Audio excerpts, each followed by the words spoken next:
Salut les disciples de la boxe, c'est Jean-Charles, j'espère que vous êtes en forme. Moi je suis un peu malade, je suis même bien malade, surtout hier, donc peut-être que vous allez voir que mon énergie dans cette vidéo, voilà, ça sera peut-être pas une de mes meilleures vidéos. Mais en tout cas, j'ai failli appeler cette vidéo, comme le commentaire que j'ai reçu sous le post que j'ai fait cette nuit par rapport au combat qu'on a eu à Nantes, il y a quelqu'un qui a écrit « Sissoko mérite vraiment sa victoire ?» point d'interrogation. Et donc j'ai failli titrer Sissoko mérite-t-il vraiment sa victoire? Je me suis dit, bon, c'est un peu abusé, on va y aller mollo, d'accord? J'ai eu des commentaires assez intéressants. Je voulais patienter jusqu'à ce matin. Je vous avais dit, je sortirais la vidéo en fin de matinée dimanche. La vidéo One Punch. Voilà, donc le dimanche, je vous sors une vidéo comme ça. Il n'y a pas de montage, je vous parle d'un sujet et en général, ce sera des vidéos réaction à chaud. Donc je voulais patienter parce que je tenais absolument à regarder et à commenter avec vous le combat entre Michael Rivera et Frank Martin. Ok? Donc ça, c'était chez les légers. Et à vrai dire, le titre que j'ai mis dans cette vidéo-là, comme quoi il leur manque encore quelque chose à ces boxeurs dont on va critiquer les combats, que ce soit Frank Martin, donc tous les boxeurs qui ont gagné, hein, donc Frank Martin, l'américain, Christian Billy et Suleiman Sissoko, bah, ça vaut pour les trois. Ça vaut pour les trois. Il manque un petit truc, ok? Il manque un petit truc. Donc, on va commencer par le combat chez les Américains, hein, chez les Amerlocs, qui a eu lieu cette nuit. Et après, je regarderai un petit peu aussi les commentaires que vous m'avez fait sous la soirée française. Et on va essayer je vais essayer de discuter avec vous via ces messages, indirectement, discuter avec vous. Et puis après, bien sûr, il y aura l'espace commentaire pour me dire complètement ce que vous pensez de mon analyse et de ce que vous avez vu des combats. Alors, Michael Rivera, c'est un Dominicain. Et il est connu sur les réseaux parce que voilà, il ressemble à Mohamed Ali, ok? Il a un peu la même gueule, donc du coup il a fait la même coupe de cheveux, il s'inspire dans le visuel des tenues et tout, donc bon, c'est rigolo, voilà, c'est rigolo, vous savez, aujourd'hui on est dans un monde où l'image prime, bah lui il en joue, ok, ça fait partie du game. Après, j'avais pas encore vu sa boxe. Sa boxe, par contre, il cherche pas à jouer les Mohamed Ali. Non, il a sa boxe, c'est un boxeur qui boxe bien en ligne, bien sur les appuis, il travaille bien avec son bras avant, pour essayer de placer son bras arrière. Donc non, il n'y a pas de souci, c'est un beau boxeur. Mais là, ce qu'on a vu, c'était qu'il était assez limité. Même si je pense qu'il remporte pas mal de rounds dans son combat contre Frank Martin. Par contre, Frank Martin s'est mieux adapté au fil des rounds, justement. Il s'est mieux adapté, il a réussi à imposer son physique, il a réussi à être plus précis, il a réussi à faire plus mal. D'ailleurs, il l'envoie au tapis. Donc, je trouve que Frank Martin, ce qui est intéressant, c'est qu'il a montré qu'il savait s'adapter à un adversaire qui, dans un premier temps, lui posait des difficultés, de mon point de vue en tout cas. Mais là, on a vu la différence entre les deux. L'un qui sait proposer un petit peu des ajustements au fil des rounds, alors que l'autre, pas du tout.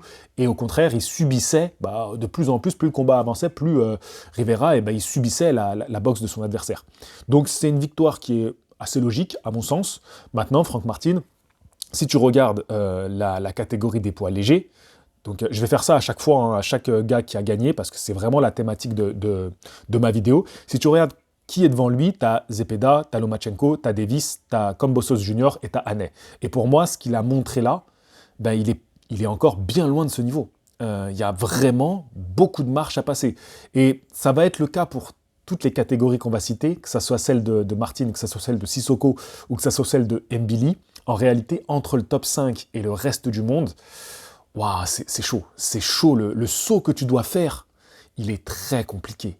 Donc clairement, Frank Martin, il ne m'a pas impressionné ce soir. Je l'ai trouvé intéressant. J'ai trouvé que c'était un bon boxeur. J'ai trouvé que c'est un mec il avait la hargne, tu vois. Mais je me dis même à la fin, est-ce qu'il lui en reste pas un peu sous le coude? Est-ce qu'il peut pas nous montrer un peu plus? C'est un peu ce sentiment que j'avais en fin de combat.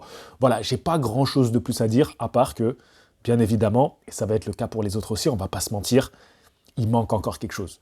Là, j'ai pas vu une graine de champion, tu vois. Je sais même pas quel âge il a. Attendez, je vais regarder son âge. À 27 ans, voilà, c'est écrit sur tu vois, le BoxRec. Donc, franchement, clairement, quand tu vois qu'il a 27 ans, alors bon, maintenant l'âge, j'ai fait une vidéo pour expliquer que l'âge, j'ai fait plusieurs vidéos pour expliquer que l'âge aujourd'hui dans les sports de haut niveau, c'était plus vraiment le plus important, mais c'était plutôt ton expérience et comment tu as une discipline de vie adaptée à ton âge, au temps qui te reste à faire dans une carrière sportive. Je donnais l'exemple de Karim Benzema, qui est pour moi un très bon exemple de quelqu'un qui sait se maintenir au haut niveau et qui même montre une évolution, même si il ne retrouvera pas ses jambes de sa jeunesse, et aucun de ses boxeurs. Mais tu peux montrer une évolution, une adaptation au haut niveau, et comment réussir à ressortir le meilleur de tes qualités. Bref, mais quand tu vois voilà, en face de lui, à part Lomachenko qui certes est le plus âgé, mais c'est Lomachenko, c'est une exception. Quand tu vois que 24 ans, Devin Haney, qui est aujourd'hui le numéro 1 de la catégorie, ça met une petite sueur froide, tu vois. C'est vrai, ça met une petite sueur froide. Après 27 ans, ça va, tu vois, ça va, ça reste jeune. Ok, donc, on va passer à Christian Mbili, si vous voulez bien, et on finira par Souley, parce que il y a des choses à dire. Comme je l'ai commencé, j'ai mis les pieds dans le plat, hein. Je vous ai dit, voilà, est-ce que j'aurais titré cette vidéo si Sissoko mérite-t-il sa victoire? Tranquille, je sais que vous aurez tous déjà commenté là, mais tranquille, je prends mon temps avant d'y aller, tu vois. Vas-y, je me mets en bouche. Les gars, donc Christian Mbili, moi, je vais pas vous mentir, je suis très frustré de cette soirée. Voilà. Donc Christian Mbili, il prenait Vaughan Alexander, le frère de l'illustre Alexander, qui a fait des très beaux combats. Allez voir son combat contre Amir Khan, au frangin. C'est un combat avec une vitesse de bras exceptionnelle. Bref, son frère, qui est complètement dans l'ombre de son frère, hein, le Vaughan Alexander, j'en avais pas entendu parler avant ce combat, je vais pas vous mentir. Je vous avais dit, on se fout pas du public avec ce boxeur. Ok. Mais ça voulait pas dire que j'estimais qu'il tiendrait jusqu'au bout contre Mbili. Moi, je m'attendais à ce que Mbili, il lui mette la pression tout de suite, que l'autre tente d'y répondre, il tienne 5-6 rounds, et après, il explose. 37 ans, voilà, c'est compliqué. Il vient de la catégorie des poids moyens, donc il a un peu grimpé en poids. Bon. Qu'est-ce qu'on voit tout de suite quand on analyse les premiers rounds de ce combat-là? Christian Mbili nous fait du Christian Mbili. Il va, voilà, on y va. On ne cherche pas à comprendre, on y va.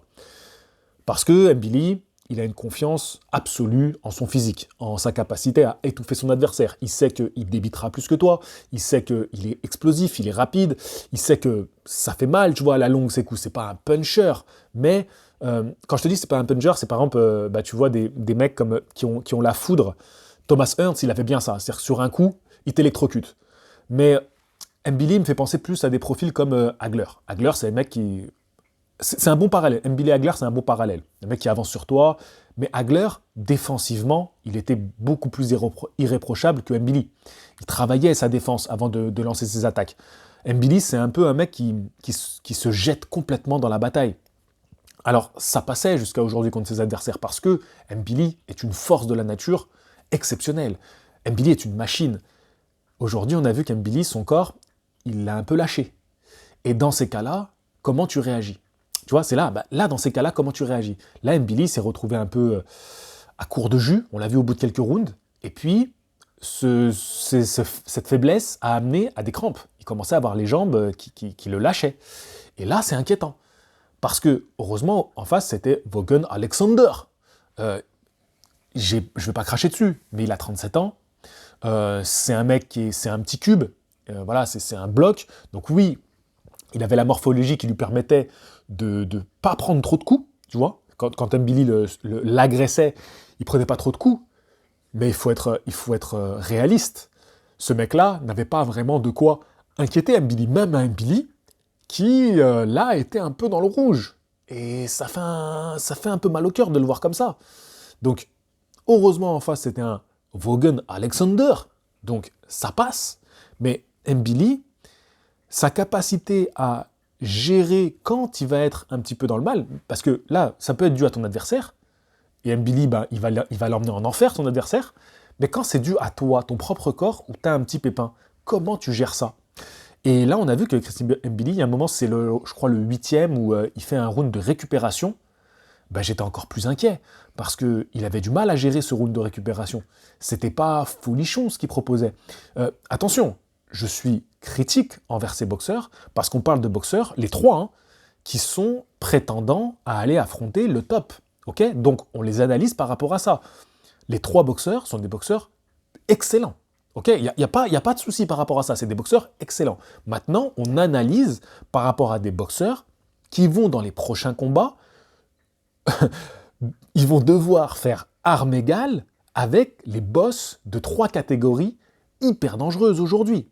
Que ce soit les légers, que ce soit les super moyens, ou les Walter, on le verra tout à l'heure avec Souleymane Sissoko. Donc je me dois de faire une analyse de ce niveau-là. C'est pas pour leur cracher dessus, loin de là. Mais Billy, il dit qu'il veut Canelo. On veut tous qu'il défonce Canelo. Voilà, je veux dire, qui ne le veut pas? On veut tous qu'il défonce Canelo. On veut tous qu'il soit dans cet état d'esprit de guerrier, de pas avoir peur. Moi, j'ai jamais craché sur un boxeur qui dit « je veux affronter le top ». Mais mec, c'est ça l'esprit qu'il faut avoir. Tu veux affronter les meilleurs. Par contre, quand j'analyse le boxeur par rapport à ce qu'il va bientôt affronter. Mbili, il est rentré dans le top 10. D'accord? C'est le boxeur de la Team Solide qui est allé le plus haut dans les classements. Ok? Et donc, clairement, il faut que maintenant on commence à analyser Mbili par rapport aux meilleurs du classement. Et moi, ce qui m'a inquiété dans ce combat-là, c'est que Mbili, il avait une mauvaise gestion de son combat. Et notamment, la boxe qu'il a appliquée face à un adversaire où, en fait, Mbili, en appliquant sa boxe habituelle, s'est rendu le combat compliqué. C'est lui qui s'est rendu le combat compliqué. C'est pas Vaughan Alexander qui lui a rendu le combat compliqué. Pas du tout. Vaughan Alexander. Je suis désolé, j'ai pas réussi à maintenir mon sérieux. En plus, je voulais même pas faire cette vanne, mais c'est quand j'ai lu son nom avant de lancer la vidéo, je me suis dit, mais en fait, ça sonne trop bien si on le dit comme ça. Vaughan Alexander. Allez, vas-y, c'est pour un peu désamorcer, vas-y, tranquille. Surtout qu'après, je vais attaquer le sujet Sissoko, et là on va grincer des dents, là. Ah oui, oui, oui, ah non, non, ah non, non, ah non, non, ah non, non, ah oui, oui. Bref, Alexander, il avait... En fait, le combat que lui donnait Mbili, ça lui allait bien. Parce que dès le début, je me suis dit, oh putain, c'est un roublard. C'est un mec il a vu qu'il est dépassé physiquement, ça va trop vite pour lui. Je me suis dit, putain, il va prendre la première porte de sortie. Quand il prend le coup bas, il met un genou à terre. Il fait comprendre, arbitre, me parle pas trop parce que je suis bien capable de dire, ah non, c'est trop et tout. Donc l'arbitre, il sait pas trop comment se positionner. À un moment, il lui dit, vas-y, c'est bon, lève-toi aussi. Tu sais, l'arbitre, il en a vu d'autres. Dans la boxe, il en a vu des vertes et des pas mûres, des coups de ouf, il en a vu. Mais c'est un coup bas, il n'y a rien à dire. Il a le droit de prendre, je crois qu'il a plus d'une minute où il peut récupérer, tu vois. Et après, il décide de reprendre le combat ou non. Ça aurait été la merde s'il disait non. Bref, il reprend le combat et je me suis dit, attention, c'est le genre de mec qui peut chercher la première porte de sortie pour faire une fin bâtarde où voilà, il pourra toujours dire, ouais, mais c'était un coup irrégulier, voilà. Surtout que les coups arrivaient pas mal derrière la tête, mais ça encore, c'est normal. Ça vient de la boxe de Mbili et de la défense de son adversaire. Son adversaire, c'était un adversaire un peu plus petit, avec une toute petite allonge. Franchement, il avait des bras hyper courts, mais très musculeux. Voilà, je sais pas quel genre de protéines en poudre il mange, voilà, mais franchement, elles sont pas mal. Donc c'est un cube. Et donc, quand il est comme ça agressé par un adversaire qui a un peu plus d'allonge et qui vient le coller, c'est difficile de trouver des espaces. C'est presque même impossible. Donc forcément, tu avais des coups un peu bâtards qui arrivaient derrière la tête ou un peu sous la ceinture. Et là, c'est Mbili qui se rend le combat compliqué. Parce qu'en venant chercher à coller constamment un adversaire comme ça, qui a cette morphologie-là, cette génétique-là, et donc qui est très difficile à créer des espaces quand tu viens au corps à corps, et même tu lui donnes la possibilité à lui de contrer, finalement d'avoir des espaces pour lui développer sa boxe. Alors, t'as Mbili en face, donc il est tellement sur toi que c'est compliqué. Mais à des moments, on a vu que Vaughan Alexander, il se permettait des petites prises de confiance, où il envoyait des séries de coups. Mais, encore une fois, c'est Mbili qui s'est rendu le combat difficile. Parce qu'en venant faire ça contre un adversaire qui a cette morphologie-là, tu lui donnes le combat qu'il attend. Je vais comparer Mbili à un grand boxeur qui avait à peu près la morphologie et la boxe d'un Mbili, c'est Mike Tyson. Mike Tyson, je vous ai déjà fait toute une vidéo quand je parlais du jab de Canelo et vous m'avez dit « Ouais, mais par exemple, Mike Tyson, il n'utilisait pas beaucoup son jab. » Et je vous avais fait une vidéo sur l'utilisation du jab et je prenais plusieurs grands boxeurs. Mike Tyson, il a cette capacité à commencer par des directs pour faire un travail à distance, bon, c'est presque de la mi-distance, mais on va dire distance. Ensuite, avec ce travail de jab qu'il va entamer, il va entamer un travail de décalage. Voilà, il se désaxe en avançant, et quand il arrive au corps à corps, il fait un travail de corps à corps, où il va travailler sur des crochets, des uppercuts, là où il est le plus efficace. Exactement ce que Mbili aime faire. Il aime rentrer et travailler en crochet et en uppercut. Le problème, c'est qu'il il n'y a pas tout ce travail en amont qui te permet de créer des espaces. Parce que quand tu travailles à distance, avant d'attaquer à courte distance, tu crées de l'incertitude chez ton adversaire, qui doit déjà se préparer à la première attaque, qui te voit en fait avancer, décaler, donc il ne sait pas comment réagir. Et ensuite, tu as une troisième vague qui arrive, enfin un troisième élément qui rentre dans la tête de ton adversaire, c'est qu'il se prend encore une attaque. Et après, ça finissait généralement en accrochage avec Mike Tyson. Soit il faisait des décalages, tu vois, soit il accrochait, parce que ses adversaires souvent l'accrochaient. Mais lui, après, Tyson, il a pris le truc aussi d'accrocher. Donc, il casse aussi après la possibilité à son adversaire de répondre. Tu vois, tu casses l'attaque de ton adversaire. Et ça, Mbili ne le fait pas du tout. Il ne fait pas du tout ça. Donc, en fait, déjà, il se projette sur son adversaire. Donc, il est un peu lisible, tu vois, il est prévisible. L'autre, il laisse passer la rafale, et derrière, il n'y a pas un travail pour encore l'user. Un Billy qui vient mettre la tête, qui vient accrocher, qui vient gêner. Tu vois, surtout qu'il était plus grand, là, il était plus massif. Pas plus massif, mais tu vois ce que je veux dire. Il avait des plus grands bras. Il aurait pu emmerder Vaughan Alexander, le saouler jusqu'à que l'autre, il craque totalement. Que même mentalement, il craque. Là, ça lui permettait de prendre un peu de confiance. De dire, ouais, mais ça va, je gère. Je prends pas trop de coups. Je prends des coups derrière la tête. Je peux dire, ah, c'est des coups derrière la tête. Tu vois, tranquille. Il n'arrive pas à rentrer les coups. Donc, ça le mettait en confiance. Prendre le temps de travailler déjà 20-30 cm plus loin, avec des droites en ligne, avant de faire tes attaques, bah déjà tu te rends la tâche plus facile. Et ça, c'est ce qui a manqué à Mbili ce soir. Ce travail à distance. Parce que là, il avait l'avantage de la distance. C'est vrai que généralement, il ne l'a pas, donc il n'a pas à travailler comme ça, mais clairement, il faut s'adapter à l'adversaire que tu as en face. Pas changer ta boxe, s'adapter. D'accord? La boxe d'Mbili, c'est la boxe d'Mbili. Il n'allait pas la changer, il n'allait pas boxer sur les jambes, jab à distance, placer le... non, c'est pas ça que je te dis. Mais il faut que tu adaptes ta tactique de combat à ton adversaire. Là, en fait, il s'est épuisé à boxer comme ça. Il s'est vraiment épuisé au fil des rounds. Parce que l'autre en face, ça encaissait dur. Voilà, comme je te dis, je ne sais pas quel genre de complément alimentaire il utilise, mais ça encaissait dur. Et parce qu'il avait cette génétique qui faisait que c'est un petit cube, c'est un petit coffre-fort. Et un coffre-fort, tu ne le détruis pas à force de taper dessus avec un marteau. Non, il faut la subtilité des cambrioleurs qui vont faire sauter le verrou. C'est ça qu'il faut faire face à ce genre d'adversaire. Il faut de la subtilité. Et là, Mbili, il n'en a pas du tout eu. Il était tellement dans son truc de... bah, comme quand je suis à distance, lui, il ne travaille pas. J'ai pas besoin de travailler moi non plus. Je l'avance. Quand je suis collé à lui, comme il fait que défendre, je peux y aller, je peux taper. Et en fait, il s'est laissé embarquer dans cette idée-là. Tu vois, je vais sur lui et je tape. Mais non, il faut travailler tout ça. Il faut qu'avant, tu le perturbes, tu lui fasses baisser les bras, tu crées des espaces dans sa boxe, en gênant à distance, boum, le jab, et après, bam, t'avances, tu décales, boum, tu vas en bas, tu remontes en haut, uppercut, et tu repars à distance. Tu vois, tout le temps, tu crées une confusion chez lui. Boum, tu repars à distance, t'accroches, tu uses. Là, ça aurait été plus intéressant. Montrer de l'intelligence de ring. Oui, tu as un physique extraordinaire, Mbili, mais maintenant, il faut montrer de l'intelligence du ring. Parce que après, les combattants que tu vas affronter, eux, ils vont être très intelligents. Et des profils comme toi, ils en auront déjà vu passer. Peut-être pas des boxeurs avec autant de physique, peut-être pas des boxeurs qui débitent autant, mais ils auront vu ce profil passer. Et ils sauront comment contrer ce genre de boxeur. C'est là où je suis inquiet par rapport à Mbili, par rapport au top 5, au meilleur de la catégorie. Alors, on va regarder d'ailleurs le top 5, les amis. Donc, devant Mbili, aujourd'hui, on va prendre voilà, les meilleurs boxeurs. On a Alvarez, bien sûr, Ryder, on se demande ce qu'il fout là, Jacobs, Benavides, Leron Richards, voilà, c'est Caleb Plant. Bon bref, moi, donc normalement, il devrait affronter Ali Akhmedov, je crois, au prochain combat. Ça va être, on va voir ce que ça va donner. Moi, je pense que Mbili, aujourd'hui, ce qui est dommage avec ce genre d'adversaire, c'est que ça ne lui permet pas de progresser. Vraiment, c'est même plutôt frustrant. Mais il lui faudrait un adversaire, justement, bien sur ses jambes, qui travaille à distance, pour que Mbili montre comment il peut s'adapter face à ce genre d'adversaire, et comment, justement, ça c'est des adversaires qui te font progresser. Des adversaires qui, je sais pas moi, un Caleb Plant, ça serait hyper intéressant de le voir contre un Mbili. Je sais plus comment il s'appelle, l'autre boxeur, là.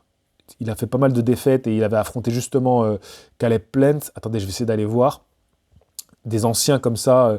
Anthony Dirrell, moi je l'aurais bien vu contre un Mbili justement. Voilà, Skatengi, José ou Skatengi. Excusez-moi, je prononce très très mal les noms, hein, mais vous me connaissez maintenant, c'est ça qui est rigolo. Bref, donc voilà, ça, moi, je me dis, je me pose des questions quand je vois que je vois le top niveau. Je me dis, oh là là là là là là, ça va être compliqué. Moi, c'est pour ça que, pour moi, un Hassan N'Dam aurait été très intéressant contre un Mbili. Parce que ça, c'est le genre de boxeur qui lui permettait de progresser. Voilà, on va pas vendre la peau de l'ours avant de l'avoir battu. Hassan N'Dam aurait pu faire quelque chose. Mais c'est vrai que Mbili était le favori. Entre N'Dam et Mbili était le favori. Voilà, on va pas se mentir. La boxe reste la boxe. Hassan N'Dam a du métier.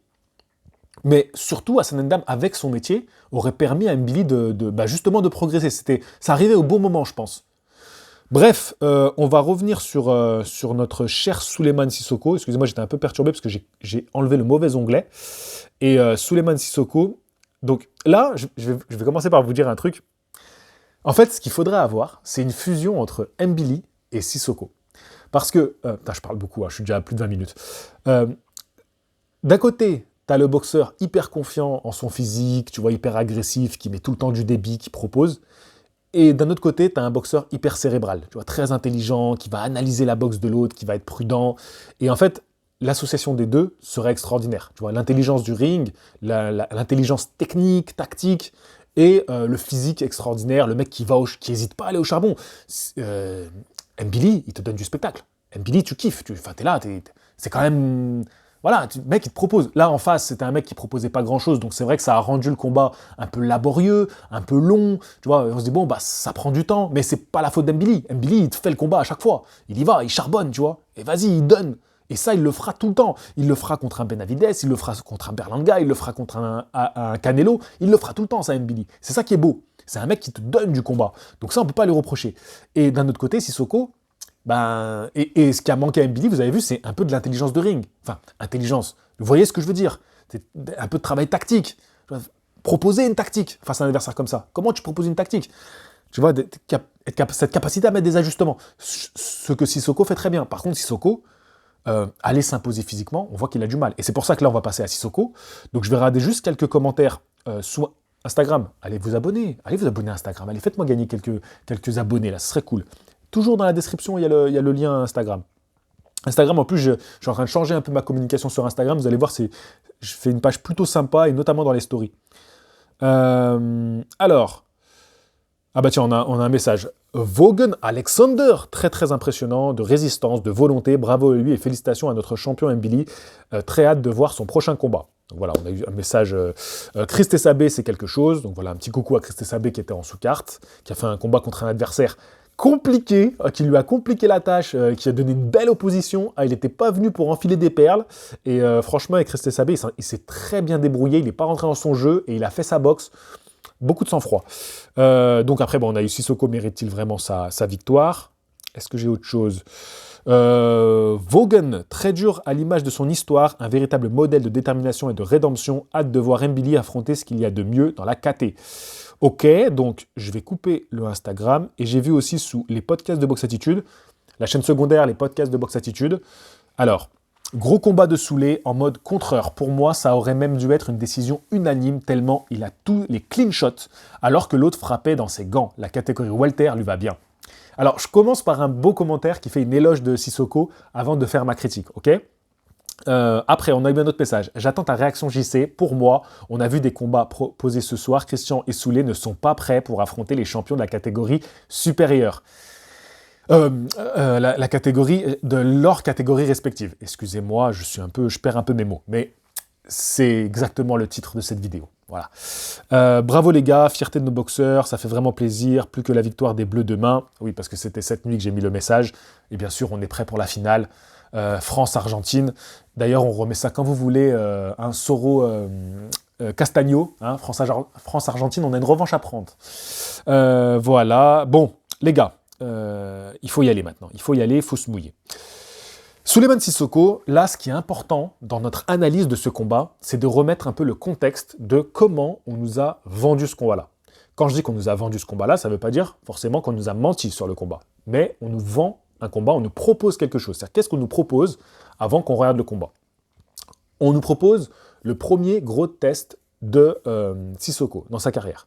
On nous met dans l'affiche un adversaire qui a un bon palmarès, qui a une défaite qui est très discutable, qui est très bien classé, voilà, qui est dans le top 20, et où on va pouvoir un peu jauger Sissoko par rapport à cette nouvelle catégorie, parce que Sissoko, il descend d'une catégorie. Il passe des super welter au welter.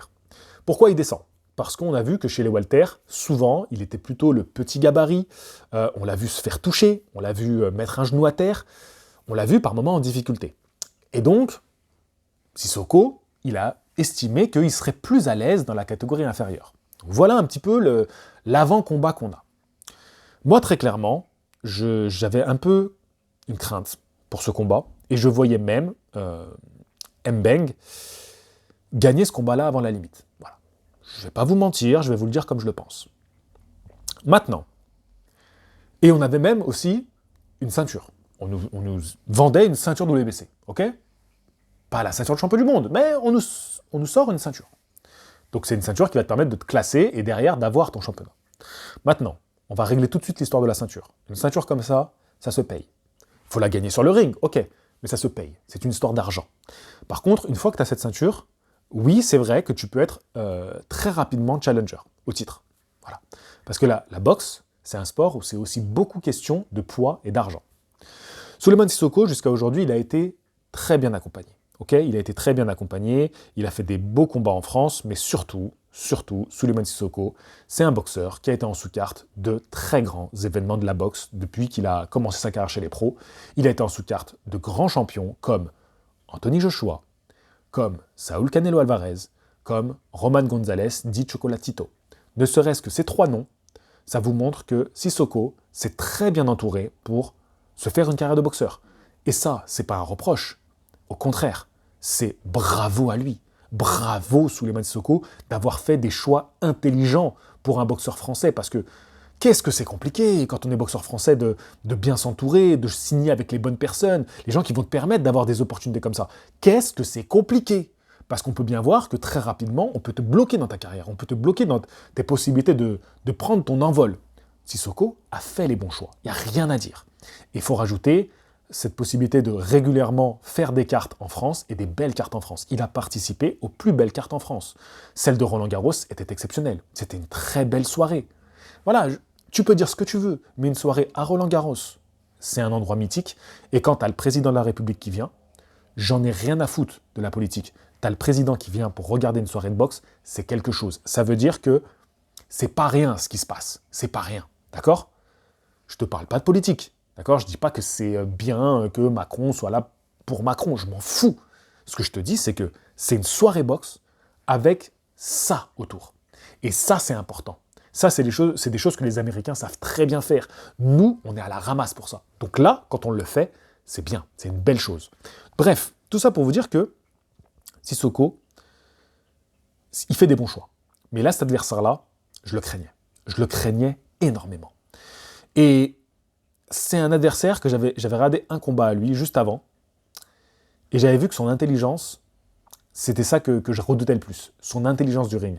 C'est un boxeur qui boxe de manière instinctive, mais aussi il s'adapte à la situation immédiate qu'il a sur le ring. Il va chercher les espaces dans la boxe adversaire. Vraiment, tu vois, tu sens que c'est pas un boxeur qui va faire des répétitions de combinaisons, qu'il a fait 1000 fois à l'entraînement, mais plutôt qui va regarder comment son adversaire boxe, et il a cet esprit du combattant d'aller chercher les espaces, d'aller trouver rue. Alors après, c'est vrai que ses attaques ne sont pas super bien construites, c'est vrai, mais c'est très compliqué à boxer, parce que vraiment, c'est le boxeur qui t'attend pour boxer sur tes erreurs.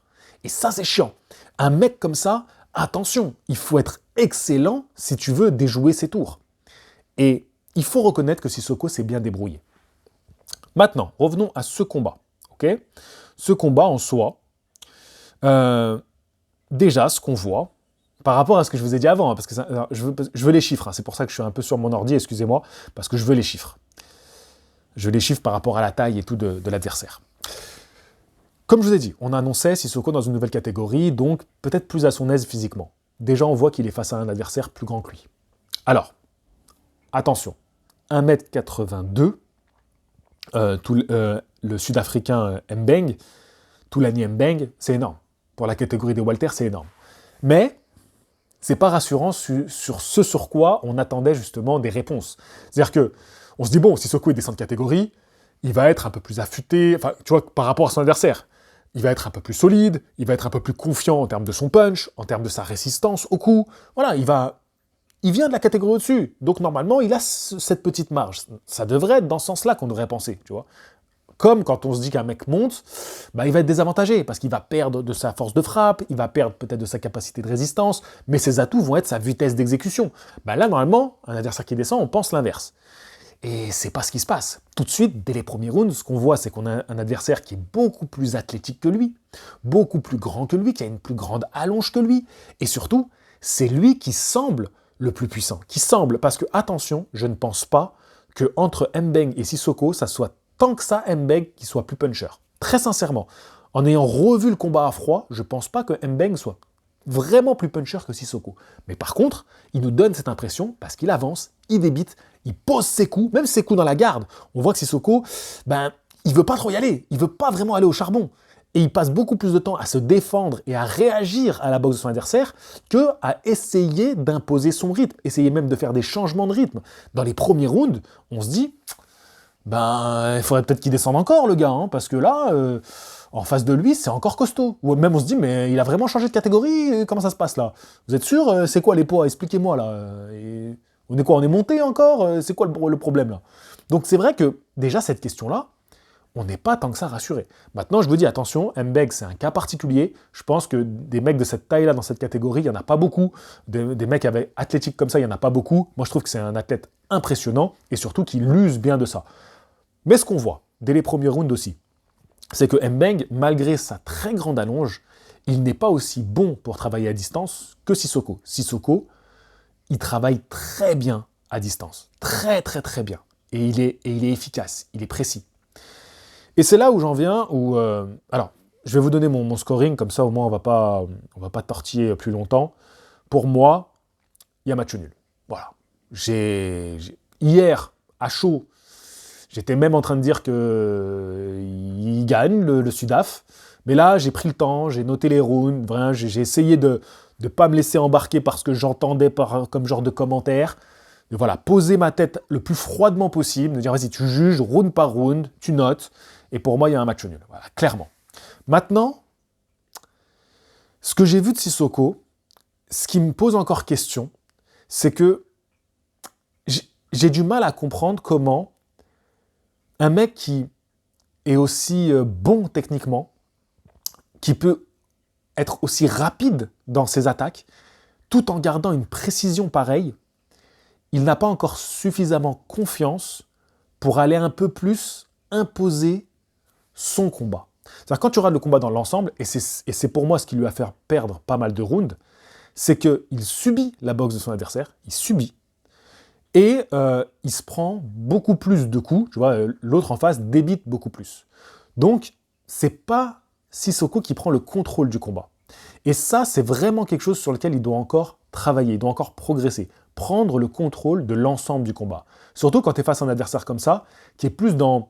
Il s'adapte au round le round, tu vois. Il fait de son mieux, après il essaie un petit peu d'en faire un peu plus, parce qu'il a vu que il gagnerait sûrement pas le combat, il a vu aussi qu'il commence à être usé physiquement au fil des rounds, je parle du Sud-Africain, donc finalement, en deuxième partie, il prenait un peu plus de risques, et d'ailleurs c'est pour moi ça qui lui fait gagner les rounds, qui lui fait gagner pas mal de rounds, c'est que moi j'ai récompensé la prise d'initiative aussi du Sud-Africain, cette prise de risque, cette volonté d'aller au combat. Pour moi, ça devait être récompensé quand tu scores un round. Et après, comme il voit un peu les rounds lui échapper, il est obligé de faire un peu plus d'erreurs. Et face à Sissoko, tu es obligé de faire des erreurs. Parce que Sissoko est assez impeccable dans sa boxe. Tu vois, il y a très peu de choses en termes de boxe qu'on peut lui reprocher. Techniquement, tactiquement même, on ne peut pas lui reprocher grand-chose. Par contre, il lui manque ce petit truc pour aller vraiment remporter le round, remporter le combat de manière claire. Cette volonté de t'imposer physiquement. Et ce qui est dommage, c'est que avec sa précision, il fait mal. Et il faut qu'il prenne confiance en ça. Il faut qu'il prenne confiance aussi en sa capacité à encaisser son adversaire, à gérer défensivement. Parce qu'il a les capacités. Il a un super coup d'œil, il est très dur à toucher. il te touche quand tu t'y attends pas. Donc les qualités sont là, elles sont là les qualités. Maintenant, il manque encore ce petit déclic. Alors peut-être qu'il était, il était face à un adversaire qui l'inquiétait un peu, de l'avoir vu un mec si grand, avec des bras aussi longs, une boxe qui est pas trop prévisible. J'entendais beaucoup dire que sa boxe elle est prévisible, pas tant que ça, parce qu'il change tout le temps sa boxe. En général, quand tu regardes un combat, tu vois qu'il y a un boxeur, il a des gestes qu'il va répéter au fil des rounds. Donc tu vas t'adapter un peu, tu sais il va boxer comme ça, tu sais qu'il va faire cette combinaison. C'est rare quand tu as un boxeur que chaque round, il propose une boxe un peu différente. Tu vois, vraiment, il est là à chaque round, il est dans l'instant présent. Par contre, il n'a pas de tactique sur du long terme, le Sud-Africain. Clairement, il n'avait pas de tactique sur l'ensemble du combat. C'est vraiment, je m'adapte au round le round. Et Sissoko, c'est un mec qui a une tactique sur l'ensemble du combat. Clairement, c'est un mec intelligent. Et là, je le reproche de l'être un petit peu trop. Il devrait avoir un peu plus confiance en justement cette précision. Pour moi, la clé de la boxe de Sissoko, c'est cette précision. Parce que ces coups qui sont... Mais enfin, c'est chirurgical. Chaque coup est chirurgical. Et ça, au fil des rounds, ça tue un mec. Ça tue. C'est pas parce que tu es le plus gros puncher que tu vas faire mal à ton adversaire dans ces cas-là. Mais cette capacité à avoir toujours le moment, le coup juste, en dernière partie de combat, Sissoko accepte un peu plus ça. Il prend le centre du ring, il est posé sur ses appuis, il travaille sur la boxe de son adversaire. Mais pour être offensif, ce Sissoko-là, il doit encore développer sa boxe. Mais ce qui m'inquiète encore plus après ce combat-là, c'est au-delà du fait que, voilà, physiquement, peut-être que j'ai encore un peu des doutes. Tu vois, je me dis, est-ce qu'il n'est pas encore un peu léger pour la catégorie? J'ai vu des choses belles à travailler. Mais ce qui m'inquiète, c'est que Sissoko, il annonce qu'il veut aller au JO de Paris. Et là, ça détruit tout le travail qu'il a fait depuis des années. Ça détruit tout. Ça détruit son travail en termes de management et de carrière, tu vois, comment tu gères une carrière. Parce que, pourquoi retourner au JO? T'as signé avec les meilleurs, t'as fait les plus belles affiches mondiales, t'es célèbre en France, t'es un des prospects les plus reconnus à travers le monde. Tu retournes au JO, pourquoi faire? Tu vois, ça, en termes de marketing et d'intérêt, il n'y en a pas. Il n'y a pas d'intérêt. Et après, en termes de boxe, sportivement, mais c'est reculer, c'est faire 6 pas en arrière. T'as été performant au JO de Rio, t'as obtenu une médaille, derrière, tu as été adulé par tous, le public t'adore, enfin, c'est l'un des boxeurs préférés, alors que clairement, aujourd'hui, j'ai quasiment autant de questions sur Sissoko que sur Tony Yoka. Sauf que Sissoko, il a gagné son combat. Mais j'ai autant de questions, j'ai autant de questionnements. Parce que, pareil, arriver au top 20, comme Tony Yoka, on commence à avoir les limites. C'est la même chose. Donc j'ai les mêmes questionnements, mais enfin, quel intérêt alors qu'on sait que tu dois performer dans la boxe pro, tu dois t'améliorer là-dedans, tu dois encore progresser, clairement. C'est-à-dire que toutes les qualités sont là, je le répète, toutes les qualités sont là. Mais il y a encore ce petit manque de la boxe pro. Et retourner en boxe olympique, c'est pas du tout la même discipline, parce que si tu y retournes pour les gagner. Donc c'est une prépa, donc c'est des tournois de qualification, donc c'est du temps que tu mets là-dedans et que tu vas plus mettre dans la boxe pro. Récemment, j'écoutais une analyse de la chaîne La Sauvagerie Française. Voilà, la barbarie française. Et Samir expliquait bien que Conor McGregor, ses capacités en MMA avaient changé depuis qu'il avait fait sa prépa en boxe anglaise pour Floyd Mayweather. Alors moi, je ne connais pas assez le MMA pour savoir à quel point ça a changé ses capacités de combattant. Mais ça va être la même chose pour Sissoko. Partir sur une prépa pour participer aux Jeux de Paris, ça veut dire pendant un temps, tu délaisses la boxe professionnelle. Vraiment, parce que c'est 3 rounds chez les amateurs, ça va très vite, il faut vraiment une prépa spécifique à ça. Et donc, il fait plus cette prépa où il doit justement être capable, sur 12 rounds, parce que surtout qu'on sait que Sissoko, c'est pas un mec qui va forcément t'éteindre dès les premiers rounds, et donc il doit bien parfaire son style. Pour moi, c'est une erreur monumentale. Dans un moment aussi crucial, tu as 31 ans, donc l'année prochaine, il aura 32 ans. De repartir dans une prépa pour les JO, et surtout pour y gagner quoi? Même si tu fais médaille d'or, tu gagnes quoi? Tu gagnes quoi? Par rapport à ta carrière pour devenir le meilleur de ta catégorie. Tu gagnes rien du tout. Parce que tu es déjà signé pour les meilleurs, tu as déjà financièrement une sécurité qui te permet d'aller mettre de l'argent sur la table, quitte à perdre sur le coup, mais pour faire venir un nom. Et ta boxe, elle est en train de s'améliorer pour devenir meilleure chez les professionnels. Elle est en train de progresser. Moi, j'y crois encore à Sissoko. Je ne suis pas rassuré après cette soirée, mais j'y crois encore. Par contre, si tu me dis que tu pars au JO, je me dis, mais est-ce que tu veux vraiment devenir le meilleur de ta catégorie? Pour moi, tu veux plus. Pour moi, tu es en train de faire des petits calculs. parce que tu sais qu'avoir une médaille d'or en France, c'est cool, tu vois, c'est bien vu et tout, et puis tu vas participer au JO, tu vas aider la Fédération française de boxe. Pour moi, c'est qu'une histoire de conflit d'intérêts là-dedans. Il y a des intérêts qui sont hors de ta réussite pour devenir le meilleur de ta catégorie. Maintenant, on va parler des meilleurs de la catégorie. Alors, excusez-moi, j'ai encore une fois enlevé le mauvais onglet. Je suis un peu... vous sentez un peu de frustration, hein. Mais encore une fois, c'est parce que je les aime, la team solide. Et de voir ça, ça me frustre un peu. Je me dis, les gars, là, on a un problème. Arrivé en cette fin d'année 2022, je me dis, on a un problème quand on veut accéder au top. Et ça me rassure pas quand j'entends qu'il y a des prises de décision pareilles. Ça me rassure pas du tout. Parce que, devant toi, Souley, mon cher Souley, c'est quand on regarde le top de la KT, Jaron Ennis, Virgil Hunter Jr., Yordenis Ugas, Spence Jr., Crawford. C'est pas en allant aux Jeux Olympiques que tu te prépareras à battre ces gars-là. Ces gars-là, ils sont très loin de la boxe olympique. Ah, ils en ont plus rien à foutre. Eux, ces mecs-là, tu les mets en boxe olympique, ils perdent. Ils perdent. Mais qu'est-ce qu'ils en ont rien à foutre? C'est les meilleurs en boxe pro. Ces mecs-là, ils gagnent pas un combat en boxe olympique. Non, tu leur mets 3 rounds, ils ont plus la boxe pour ça. Puis ils pourront pas connecter dans un combat en boxe olympique, c'est pas les mêmes gants, c'est pas les trucs, tu vois. Dès que tu touches le boxeur, bon, peut-être que s'ils arrivent à connecter une fois sur les 3 rounds, c'est vrai qu'ils pourraient gagner. Mais vraiment, c'est pas des profils où ils pourraient gagner une médaille d'or. Forcément, ils finiraient par se faire sortir. Ils en ont rien à foutre. Ils en ont rien à foutre de faire médaille d'or aux Jeux de Paris.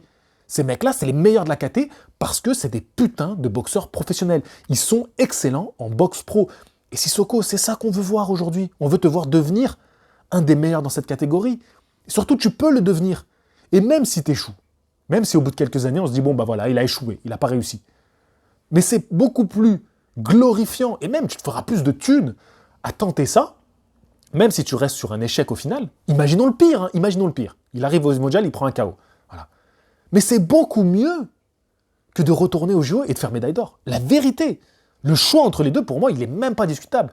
S'il te plaît, Souley, s'il te plaît, reste en boxe professionnelle, donne tout, améliore-toi encore sur des détails, parce que maintenant, c'est des détails. Comme un Tony Yoka, c'est des détails qu'il faut ajuster. Mais vous avez des qualités exceptionnelles. C'est sûrement l'une des générations dorées qu'on n'a pas eues en France depuis tellement longtemps. Mais c'est quoi ces choix? Moi, je ne comprends pas ces choix. Je ne comprends pas. Il y a des intérêts qui me dépassent. Et après, tu me diras, mais toi, Jean-Charles, tu sais pas tout. T'es pas avec eux, t'es pas truc, tu sais pas tout. Donc peut-être que oui, il y a des trucs. Si tu étais au courant, tu dirais, bon, bah ok, ils ont raison de le faire. Moi, je vous donne mon avis en tant que passionné qui analyse le grand monde de la boxe. Et quand je vois des pépites comme ça, enfin voilà, regardez les top 20 de tous les classements monde, c'est la team solide qui est dedans. La plupart, c'est la team solide. Quand tu vois le drapeau français, c'est la team solide. C'est Tony Yoka, il est encore dans le top 20. C'est Sissoko, il est dans le top 20. C'est Christian Mbili, il est dans le top 20. C'est Mathieu Boderlik, je crois qu'il est encore dans le top 20, je suis pas sûr. C'est la team solide. Respectez ces hommes, respectez-les.